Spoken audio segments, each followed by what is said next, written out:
இருக்கிறது. இந்த ஆர்ப்பாட்டத்தில் விநாயகஜி ரமேஷ் அவர்கள், மாநில ஒழுங்கு நடவடிக்கை குழு உறுப்பினர் அவர்கள் கண்டன உரை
ரயில்வே சேவை திருச்சி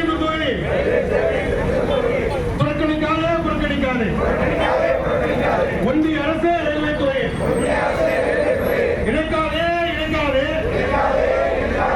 மதுரை வேலைவாய்ப்பு கோட்டத்தை திருவனந்தபுரம் கோட்டத்தோடு இணைக்காதே. கண்டிக்கின்றோம் விலைவாசி உயர்வுக்கு வழிவகுக்கும் துண்டிச்சாவடி கட்டணங்களை நாடு உயர்த்தும் மோடி அரசை வன்மையாக கண்டிக்கின்றோம். மத்திய அரசே ஒன்றிய அரசு நிதி ஒதுக்கீட்டு தமிழ்நாட்டை வஞ்சிக்காதே ரத்து செய் ஏழை எளிய மாணவர்களை வஞ்சிக்கும் நீட் தேர்வை ரத்து செய். ஒன்றிய அரசு ரயில்வே துறையை அமைத்துத்தா 6 மணி ரயில்வே பாதையில் மேம்பாலம் அமைத்துத்தா. ரயில்வே துறையை ஒன்றிய அரசு இயக்கீடு நெல்லை வந்தே ரயில்வே பாதை திருச்செந்தூர் வரை இயக்கீடு. மோடி அரசு பாசிச அரசு கல்வி கண்களை குருடாக்கும் புதிய கல்வி கொள்கைகளை ரத்து செய். அதிகப்படுத்து. நெல்லையில் இருந்து திருச்செந்தூர் தினசரி ரயில் சேவைகளை அதிகப்படுத்து. இயக்கீடு திருச்செந்தூரிலிருந்து கோவைக்கும் திருச்செந்தூரிலிருந்து பெங்களூருக்கும் புதியதாக விரைவு ரயில் சேவையை இயக்கீடு. தரம் உயர்த்தி. திருவைகுண்டம் நாசாறு 6 மணி நேரம் காயப்பட்டது. இன்னும் இந்த ஆர்ப்பாட்டத்தில் பங்கேற்றுள்ள மறுமலர்ச்சி திராவிட முன்னேற்ற கழகத்தின் அங்கங்களே, ஆறுமுகனையிலே வாழக்கூடிய பெருமக்களே வணக்கம். நடைபெறக்கூடிய இந்த ஆர்ப்பாட்டத்தின் நோக்கத்தை, இந்த ஆர்ப்பாட்ட முழக்கங்களை தொடங்கி வைத்த அன்பிற்கினிய சகோதரர் ரஞ்சன் அவர்கள் எழுப்பிய முழக்கங்களின் மூலமாக நீங்கள் கேட்டிருக்கிறீர்கள். பல்வேறு விஷயங்களை அவர்கள் குறிப்பிட்டார்கள். இங்கு மாவட்ட கழகத்தின் சார்பில் பலர் உரை நிகழ்த்த உள்ளதால் நான் மிகச் சுருக்கமாக எனது உரையை நிறைவு செய்கிறேன். இங்கு விடுக்கப்பட்டுள்ள பல்வேறு கோரிக்கைகளில் எனது சொந்த ஊரான காயல்பட்டினம் ரயில் நிலையத்தினுடைய நடைமேடையை உயர்த்துகின்ற ஒரு கோரிக்கையை முன்வைத்திருக்கின்றார்கள். அதற்கு எங்கள் ஊர் மக்களின் சார்பில் இதயமான நன்றியினை மாவட்ட கழகத்திற்கு நான் தெரிவித்துக் கொள்கிறேன். காயல்பட்டினம் ரயில்வே நிலையம் என்பது அது ஒரு ஊருக்கான ரயில் நிலையம் அல்ல, 2 ஊருக்கான ரயில் நிலையம். ஆறுமுகநேரி மக்களுக்கும் பயன்படுகிறது, காயல்பட்டினம் மக்களுக்கும் பயன்படுகிறது. இன்னும் சொல்ல போனால் ஆறுமுகநேரி பேரூராட்சிக்கு உட்பட்ட பேயன்விளை வரை உள்ள மக்களுக்கு அது பயன்படுகிறது. ஆறுமுகநேரியிலே உள்ள தெற்கு பகுதி மக்களுக்கும் அது பயன்படுகிறது, காயல்பட்டினத்து மக்களுக்கும் பயன்படுகிறது. ஆனால் அகல ரயில் பாதை திட்டம் வந்த பிறகு நமது மாவட்டத்தை பொறுத்தளவில் ஒரு சில இடங்களில் மட்டுமே பல்வேறு கோரிக்கைகளுக்கு பின்னால், பல்வேறு முயற்சிகளுக்கு பின்னால் நடைமேடை உயர்த்தப்பட்டிருக்கிறதே தவிர காயல்பட்டினம் போன்ற பகுதிகள் தொடர்ந்து புறக்கணிக்கப்பட்டே வந்திருக்கிறது. 2022ஆம் ஆண்டு நவம்பர் மாதம் 18ஆம் தேதி டெல்லியிலே நம்முடைய தலைவர் வைகோ அவர்களிடத்தில் எங்கள் ஊரை சேர்ந்தவர்களுக்கு வர வேண்டும் என்று அழுத்தம் கொடுப்பதற்காகத்தான் இந்த ஆர்ப்பாட்டத்திலே அதையும் ஒரு பொருளாக சேர்ந்திருக்கிறோம். வைகோ அவர்களை பொறுத்தளவில் ரயில்வே துறையில் பல்வேறு சாதனைகளை நிகழ்த்தியவர்கள். தனி மனிதராக இருந்து இந்தியாவில் பல்வேறு சாதனைகளை நிகழ்த்திய பெருமை வரலாற்று நாயகன் வைகோ அவர்களுக்கு மட்டுமே அதனுடைய அரிய முயற்சியாளர் எழுச்சி நாயகர் நம்முடைய துரை வைகோ அவர்களின் உழைப்பினால நிச்சயமாக வெற்றி கிடைக்கும் என்ற நம்பிக்கையோடு தான் வீதிக்கு வந்திருக்கிறோம். எனவே நல்ல கோரிக்கைகளை முன்வைத்து இன்றைக்கு ஆர்ப்பாட்டத்தை முன்னெடுத்திருக்கக்கூடிய அன்பிற்கினிய மாவட்ட செயலாளர் அவர்களுக்கும் சக நிர்வாகிகளுக்கும் நான் மீண்டும் நன்றி தெரிவித்துக் கொள்கிறேன். இறுதியாக ஒரே ஒரு கோரிக்கையை நான் மாவட்ட செயலாளருடைய கவனத்திற்கு கொண்டு வருகிறேன். நீங்கள் மத்திய சர்க்காருடைய கவனத்திற்கு உரிய முறையில் இது கொண்டு செல்ல வேண்டும். அதாவது இந்தியாவில் பல்வேறு மாநிலங்களில் கரீப் ரத் என்று ஒரு ரயில் போகுது. கரீப் ரத் என்று சொன்னால் ஏழைகளின் ரதம் என்று பொருள். அது ஆந்திராலாம் 7-8 ரயில் போகுது. தமிழ்நாட்டை போல் டெல்லியிலிருந்து மெட்ராஸுக்கு மட்டும்தான் வருது, ஒரே ஒரு ரயில் தான் வருது. மெட்ராஸில் நின்றோம். ஆகவே நமது மாநிலத்தில் பல்வேறு இடங்களுக்கு அந்த ரயில் விரிவாக்கம் செய்யப்பட வேண்டும் என்பது ஒரு கோரிக்கை. முடிந்தவரை குறைந்தபட்சம் சென்னை வரை வரக்கூடிய அந்த ஏழைகள் ரதத்தை கன்னியாகுமரி வரைக்காவது வர செய்வதற்கு நாம் முயற்சி எடுக்க வேண்டும். அதற்கு நீங்கள் நம்முடைய பொதுச்செயலாளர் கவனத்திற்கு எடுத்துச் செல்ல வேண்டும். அதற்காக மறுமலர்ச்சி திராவிட முன்னேற்ற கழகத்தினுடைய மாவட்ட கழகம் தன் முயற்சியை மேற்கொள்ள வேண்டும் என கேட்டுக்கொண்டு இங்கே முன்வைக்கக்கூடிய இந்த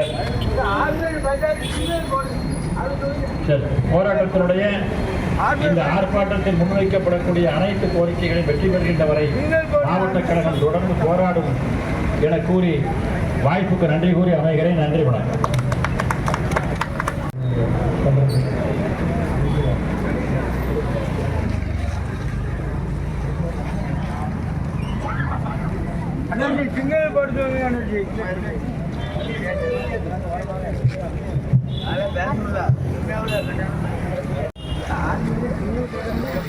தமிழ்நாட்டை வந்திக்கின்ற இந்திய ஒன்றிய அரசை கண்டித்து மறுமலர்ச்சி திமுக சார்பாக நடைபெறுகின்ற ஆர்ப்பாட்டத்திற்கு 12ஆம் முறை ஆற்ற வந்திருக்கின்ற ஒழுங்கு நடவடிக்கை குழு உறுப்பினர் விநாயகர் ரமேஷ் அவர்களே மற்றும் கழகத்தின் உடன்பிறப்புகளே வணக்கம். மறுமலர்ச்சி திமுக ஒரே கட்சி தான் இப்போ மத்திய அரசை கண்டித்து எல்லா ஆர்ப்பாட்டங்களும் நடந்துட்டு. போன வாரம் கோயில்பட்டியில் நடந்தது. வரிசையாக தமிழ்நாடு முழுவதும் எல்லாம் நடைபெற்று கொண்டே இருக்குது.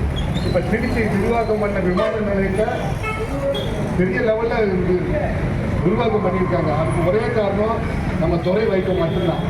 அவர் முயற்சியில் தான் இப்போ திருச்சி இது நடந்துட்டு இருக்கு. அதே மாதிரி இங்கே கனிமொழி எம்பி அவர்கள் முயற்சியில் தான் தூத்துக்குடியில் நடந்துருக்கு. ஒவ்வொரு இடத்துலும் ஒரு முக்கியமான எம்பி அதை உற்பத்தி கையில் எடுத்தாதான் அதை நடைமுறையில் கொண்டு வராங்க. இந்த மத்திய அரசு தூத்துக்குடி மாவட்ட சார்பாக கேட்டுக்கொண்டு தலைவருக்கு நன்றி தெரிவித்துக்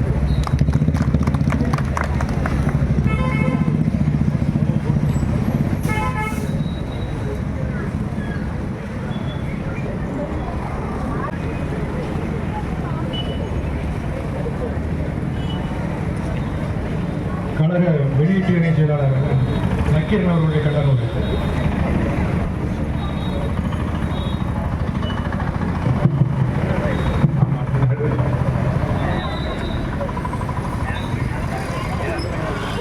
கண்ணீர் கொடுத்தோம், வியர்வை கொடுத்தோம், களத்தில் எங்கள் கழுத்தை கொடுத்தோம், இன்னும் கொடுத்தோம், இனியும் கொடுப்போம்.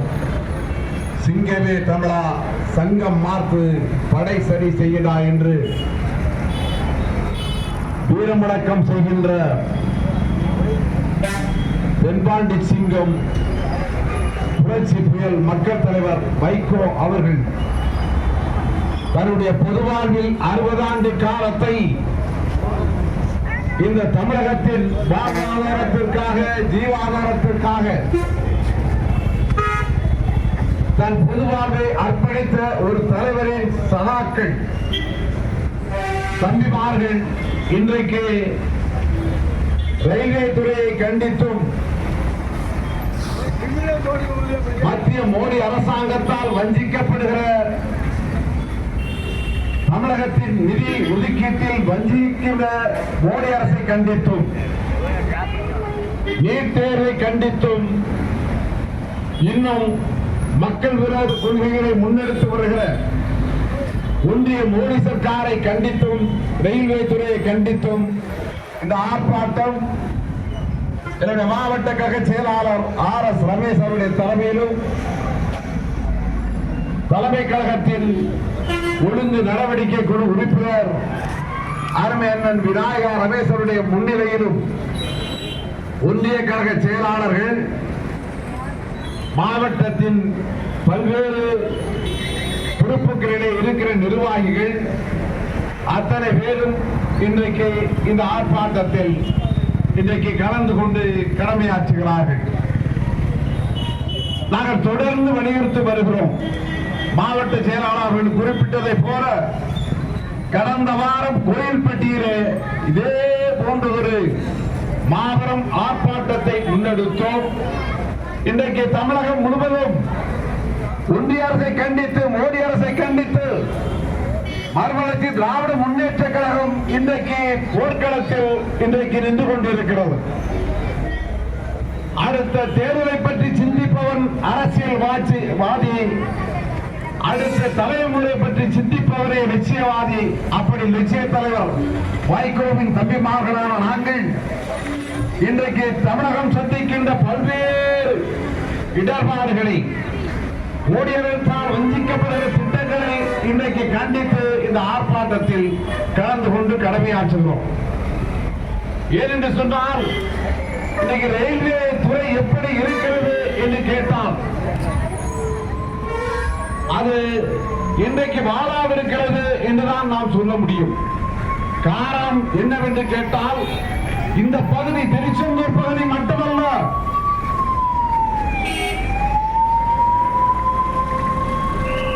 தமிழகத்தின் எல்லா திட்டங்களும், ரயில்வே திட்டங்கள் அனைத்தும் இன்றைக்கு மத்திய மோடி அரசாங்கத்தால் ஒதுக்கப்படுகிறதில்லை, அது தடுத்து நிறுத்தப்படுகிறது என்று சொன்னால் அதற்கு காரணம் மத்திய மோடி அரசாங்கம் மட்டும்தான்.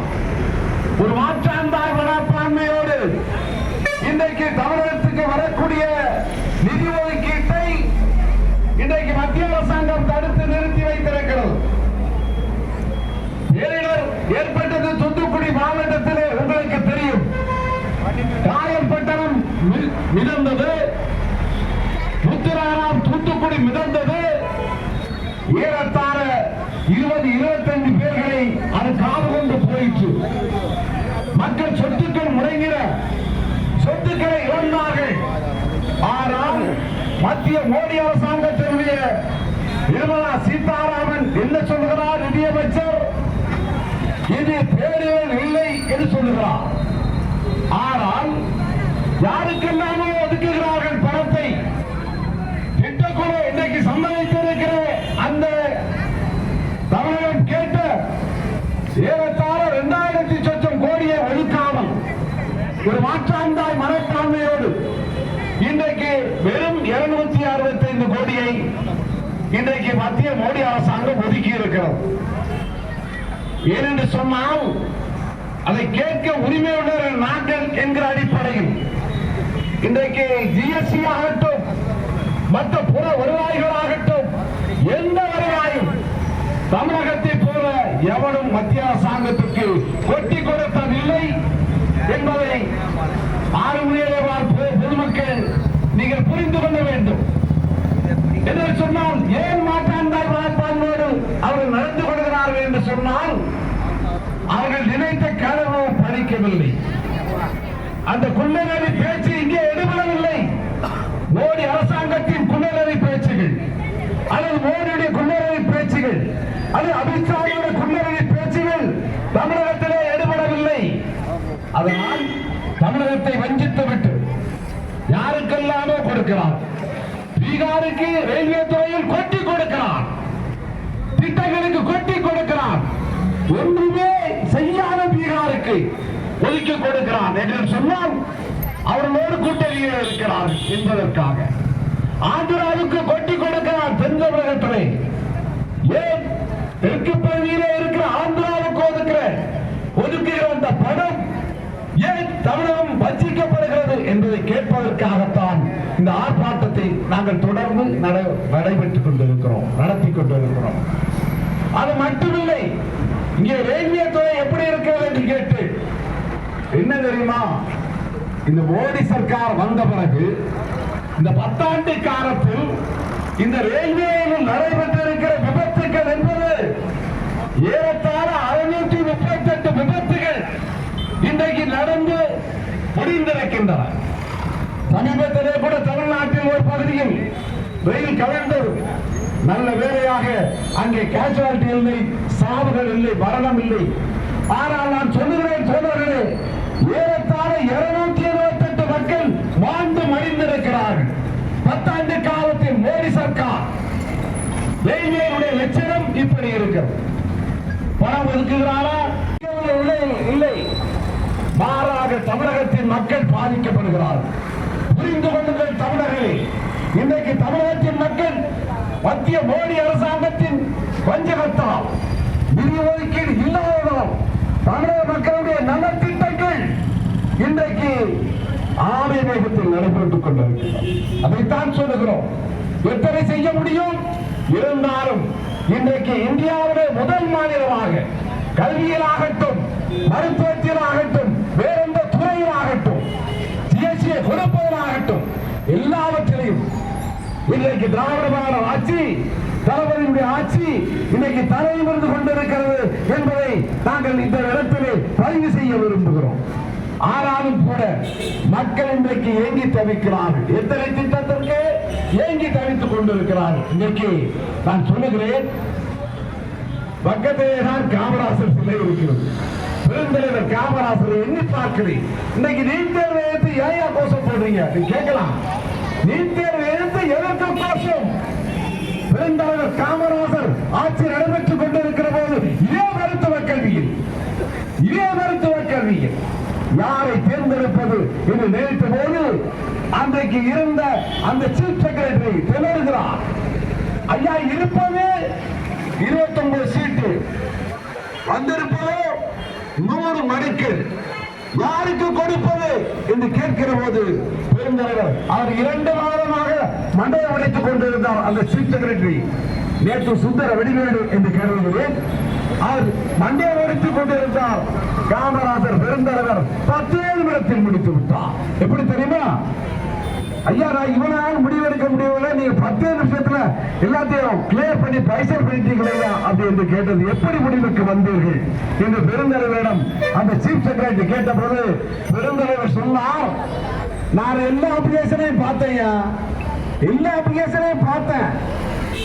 யாருடைய தகப்பனுடைய கையெழுத்து கை நாட்டாக இருந்ததோ புரிந்து கொள்ளுங்கள் மக்களே, யாருடைய தகப்பனின் கட்டைகள் பழிக்கப்பட்டிருக்கிறோம் அவனுக்கு தான் நான் சீட்டு கொடுக்கிற மருத்துவர்கள் சீட்டை. ஆனால் நான் சொல்லுகிறேன், ஏழு மாணவர்கள் நீட் என்ற தேர்வை கொண்டு வந்து இன்றைக்கு மாணவருடைய படிப்பை வஞ்சிக்கின்ற மோடி அரசை கண்டித்தும் இன்றைக்கு நாங்கள் போராடி கொண்டிருக்கிறோம். இப்படிப்பட்ட சூழ்நிலையில் இன்றைக்கு ரயில்வே துறையில் மதுரை கோட்டத்தை வேலைவாய்ப்பு 10,000 பேர் 2 லட்சம் பேருக்கு வேலை வாய்ப்பு மோடி வந்த புதுசுல என்ன சொன்னார்? 2 லட்சம் பேருக்கு வேலை வாய்ப்பு 2 இடத்தில். எங்கே வேலை வாய்ப்பு? வேலையும் பயிற்சிக்கிற வேலையும் இன்னைக்கு நடந்து கொண்டு இருக்கு. ரயில்வே துறை எடுத்துக்கிறீங்க, மதுரையில ஒரு எக்ஸாம் வச்சான். மதுரையில எக்ஸாம் வச்சாங்க. அந்த எக்ஸாம்ல எவன் பாஸ் ஆகிறா தெரியுமா? மத்திய அரசாங்கம் திருத்துகிறது. விடைத்தாள் பேப்பரை மத்திய அரசாங்கம் திருத்துகிறது. அதுல 4 தமிழ்நாட்டு, இன்னொரு பேருக்கு 4 தமிழர்கள் மட்டுமே தேர்ந்தெடுக்கப்பட்டு இருக்கிறார்கள்.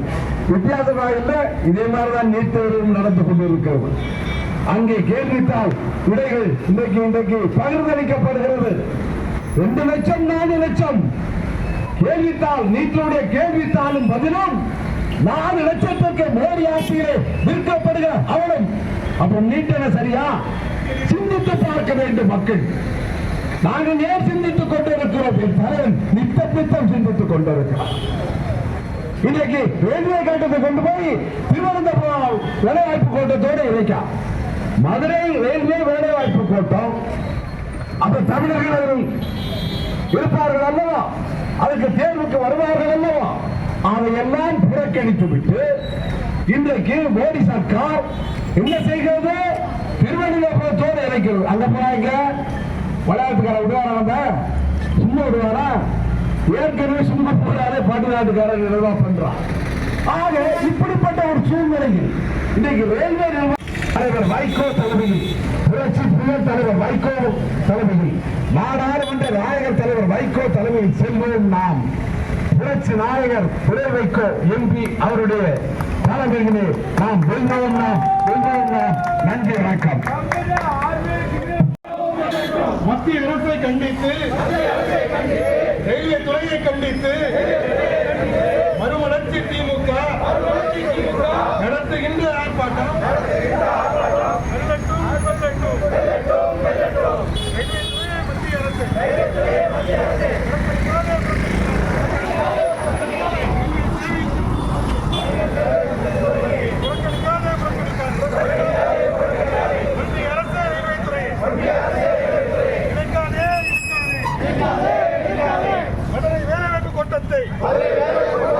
திருவனந்தபுரம் கூட்டத்தோடு இணைக்காதே. கண்டிக்கின்றோம். விலைவாசி உயர்வுக்கு வழி வகுக்கும் சுங்கச்சாவடி கட்டணங்களை நாடு உயர்த்தும் மோடி அரசை வன்மையாக கண்டிக்கின்றோம். மத்திய அரசே, ஒன்றிய அரசை நிதி ஒதுக்கீட்டில் தமிழ்நாட்டை வஞ்சிக்காதே. ரத்து செய். ஏழை எளிய மாணவர்களை வஞ்சிக்கும் நீட் தேர்வை ரத்து செய். ஒன்றிய அரசு ரயில்வே துறை அமைத்துத்தா. 6 மணி ரயில்வே பாதையில் மேம்பாலம் அமைத்துத்தா. ரயில்வே துறை ஒன்றிய அரசு ஏகீடு. நெல்லை வந்தே பாரத் ரயில்வேயை திருச்செந்தூர் வரையில் ஏகீடு.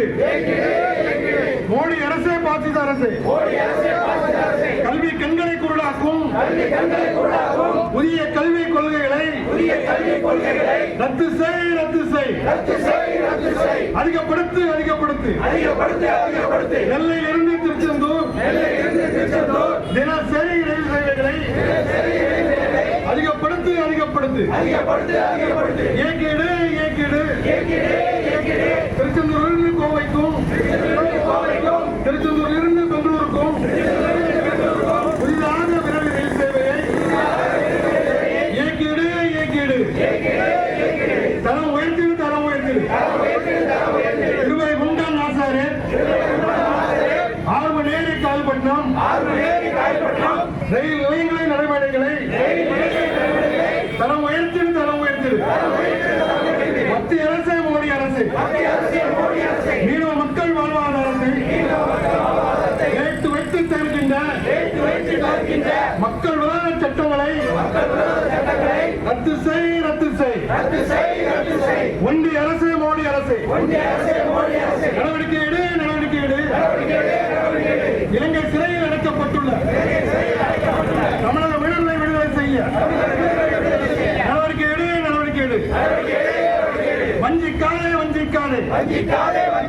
தமிழர்களின் வாழ்வாதாரங்களை வஞ்சிக்காதே. நாடாளுமன்ற நாயகர் தலைவர் வைகோ வாழ்க வாழ்கவே. புரட்சி புயல் தலைவர் வைகோ வாழ்கவே.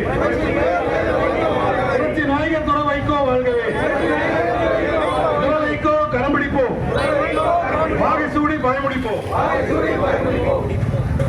கழகத்தினுடைய ஒழுங்கு நடவடிக்கை குழுவில் உறுப்பினர் அண்ணன் விநாயகர் ரமேஷ் அவர்களுடைய கண்டனம்.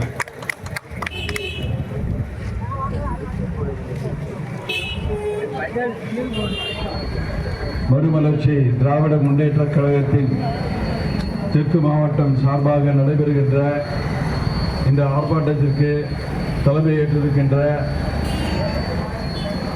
ஒருங்கிணைந்த மாவட்ட கழக செயலாளராக அருமையாக பணியாற்றிக் கொண்டிருக்கின்ற மக்கள் தேவைகளை முன்னிறுத்தி பல்வேறு பகுதியிலே ஆர்ப்பாட்டங்களை நடந்து வருகின்ற ஆரோக்கிய சகோதரர் RS ரமேஷ் அவர்களே, எனக்கு முன்பாக கண்டன உரை நிகழ்த்திய இயக்கத்தின் மூத்த முன்னோடிகளே, இந்த நிகழ்விலே தலைவர் வைகோவின் வேண்டுதலுக்கிணங்க இங்கே கலந்து கொண்டிருக்கின்ற இயக்கத்தின் கிளைக்கழக தலைவர் என்னெல்லாம் நினைக்கிறாங்களோ அவற்றை எல்லாம் முன்னிறுத்தி அவற்றை பட்டியலிட்டு இந்த போராட்டத்தின் கோஷங்களாக நாங்கள் இங்கே உரை நிகழ்த்தினோம்.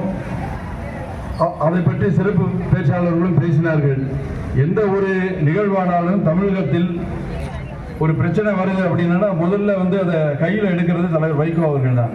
அதே போல இன்று நமது இளம் தலைவர் துரை வைகோ அவர்களும் மிக வேகமாக எல்லாம் பார்த்துருப்பீங்க, பத்திரிகையில், வாட்ஸ்அப்பில், ஃபேஸ்புக்கிலலாம் அவர் திருச்சியில் எப்படி பணியாற்றுறாரு அப்படிங்கிறத நீங்கள் எல்லாரும் பார்த்துருப்பீங்க. அந்த அளவுக்கு தான் எடுத்துக்கொண்ட ஒரு வேலையை முழுமையாக செம்மையாக செய்ய வேண்டும் என்று தனது மகள் திருமணம் இருந்தாலும் அவற்றிற்கெல்லாம் நேரம் ஒதுக்காமல் தன்னுடைய தாய்மாமனார் ஒருத்தர் இறந்திருக்காரு, அதுக்கும் அவர் வரலை நேற்று. அந்த அளவுக்கு பொது வாழ்விலே அவர் தன்னை அர்ப்பணித்துக் கொண்டதற்கு ஒரு நியாயமாக இருந்து அனைத்து வேலைகளையும் அவர் தொடர்ந்து செய்து கொண்டிருக்கிறார் என்பதை திருச்சி மக்களே பாராட்டுகிறார்கள். அந்த அளவுக்கு அவர் ஒரு சிறப்பு வாய்ந்த ஒரு நாடாளுமன்றவாதியாக இன்று திகழ்கின்றார். அதுபோல தமிழகத்தில் ஆட்சி செய்கின்ற தளபதியின் தலைமையிலே நடைபெறுகின்ற இந்த பகுதியிலே சகோதரி கனிமொழி அவர்களும் அருமையாக பணியாற்றி வருகிறார்கள். இதை விட எப்படி பணியாற்றுறது அந்த அளவுக்கு. ஆனால் மத்திய அரசின் ஒத்துழைப்பு எந்த இடத்திலும் இல்லை, நிதி ஆதாரங்கள் எதுவும் கொடுக்கல. அதாவது தூத்துக்குடியில் இப்படி ஒரு பெரிய வெள்ளம் பெரிய அளவில் பாதிக்கப்பட்டோம். நம்ம மூலமா வருமானம், அதாவது மற்ற பகுதியில் ட்ரெயின்லாம் போனால் டிக்கெட் கூட எடுக்க மாட்டான்.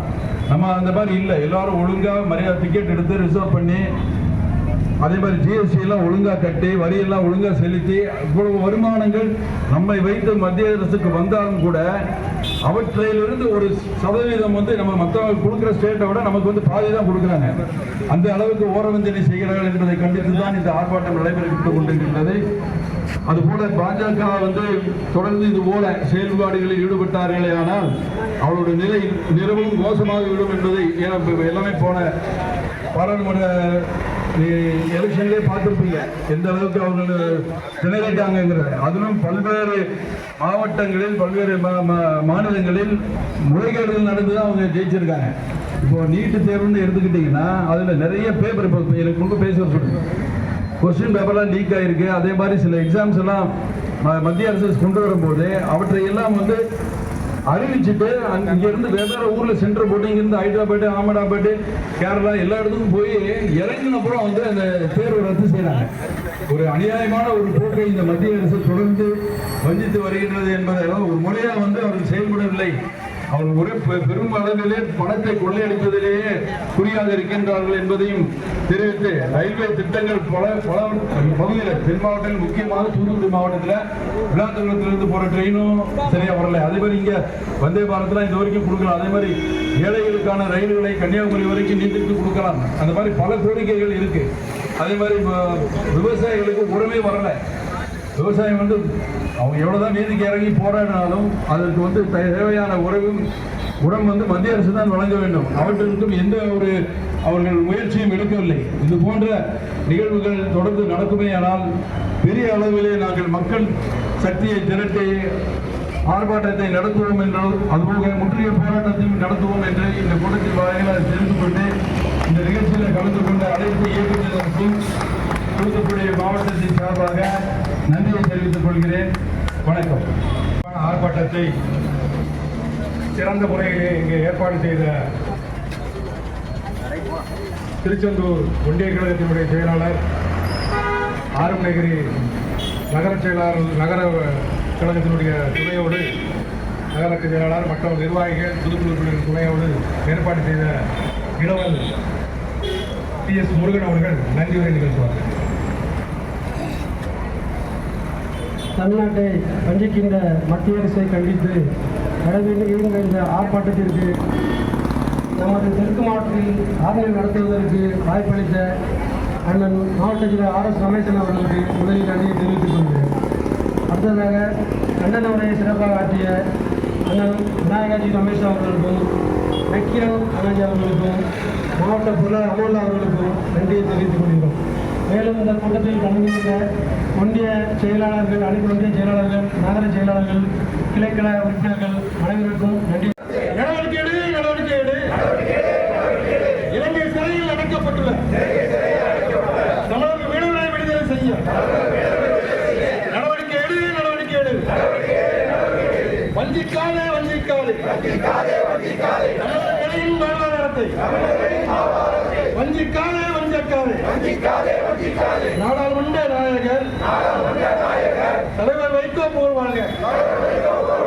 புரட்சி தலைவர் வைகோ. காவல்துறைக்கும் பத்திரிகையாளர்களுக்கும் நன்றியை தெரிவித்துக் கொண்டு விடைபெறுகிறேன். நன்றி, வணக்கம்.